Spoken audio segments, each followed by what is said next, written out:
Hello అండి అందరికీ, నేను మీ Neelu. Welcome back to Mrs Nanda blogs. Ugadi special అయిన నేతి బొబ్బట్లు ఎలా చేసుకోవాలి ఈరోజు చూసేద్దామండి. నేనైతే ముందుగా 1/2 కిలో ఇలా శనగపప్పులు అనేటివి తీసుకొని ఒక 2 అవర్స్ 2 కప్స్ ఆఫ్ వాటర్ వేసి ఈ విధంగా నానబెట్టుకున్నాను. నానబెట్టుకున్న తర్వాత ఉడికిచ్చి నేను చూపిస్తున్నాను కదా, మనం ప్రెస్ చేస్తే ఈ విధంగా మనకు అంటే బాగా ప్రెస్ అయ్యే విధంగా ఉండాలండి. అలాగే 1/2 కిలో బెల్లం కూడా తీసుకున్నాను.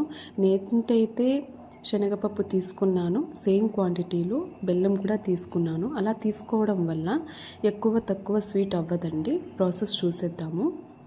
1/2 కిలో వరకు నేను మైదా పిండి అనేది తీసుకున్నాను. సాల్ట్ వేయడం మాత్రం అసలు మర్చిపోవద్దండి, వేస్తే టేస్ట్ బాగుంటుంది. సాల్ట్ కొద్దిగా వేసుకొని అలాగే టర్మరిక్ పౌడర్ కూడా కొంచెం వేసుకోండి, కలర్ కోసము. మీకు వద్దంటే స్కిప్ చేయొచ్చు, మోస్ట్లీ టేస్ట్ అనేది బాగుంటుందండి. అలాగే ఇక్కడ నేను చూపిస్తున్న ఆయిల్ ఇంకా నెయ్యి రెండు కూడా కలిపి నేను మిక్స్ చేసుకొని యాడ్ చేసుకుంటున్నాను. అందులో నేను చూపించే విధంగా కొద్దిగా వాటర్ వేసుకుంటూ కలుపుకుంటూ ఉండాలి. ఒక్కసారిగా వాటర్ అనేది వేయొద్దండి. ఒకవేళ ఎక్కువ వేయినా కూడా అంతగా మీరు ప్రాసెస్ చేయడానికైతే అది అంత ఇది కాదు.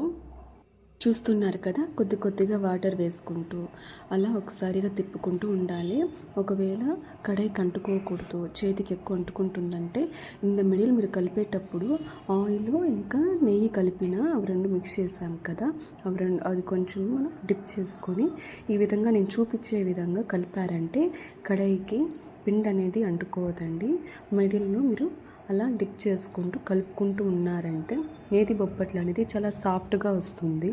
ఇదైతే బెస్ట్ టిప్ అని అయితే నేను చెప్తానండి.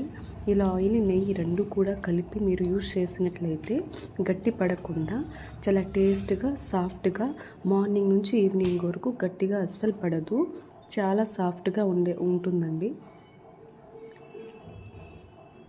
చూసారు కదా, ఇలా ఎక్కువ పల్చగా కాకుండా గట్టిగా కాకుండా ఈ విధంగా నేను చూపించే విధంగా అయితే ఈ విధంగా మీరు కలుపుకొని పెట్టుకోవాలండి. ఈ విధంగా పెట్టుకున్న తర్వాత మనం తీసుకున్న బెల్లంని గ్యాస్ ఆన్ చేసి కడాయి పెట్టుకొని లో ఫ్లేమ్ మాత్రమే యూజ్ చేయండి. హై ఫ్లేమ్ యూజ్ చేస్తారంటే కొద్దిగా మాడిపోయిన వాసన అయితే వస్తుందండి.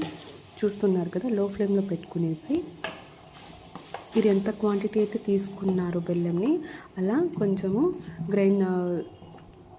ఈ విధంగా కట్ చేసుకున్న బెల్లంని లో ఫ్లేమ్లో పెట్టి బాగా మెల్ట్ అవ్వనివ్వాలండి. చూస్తున్నారు కదా.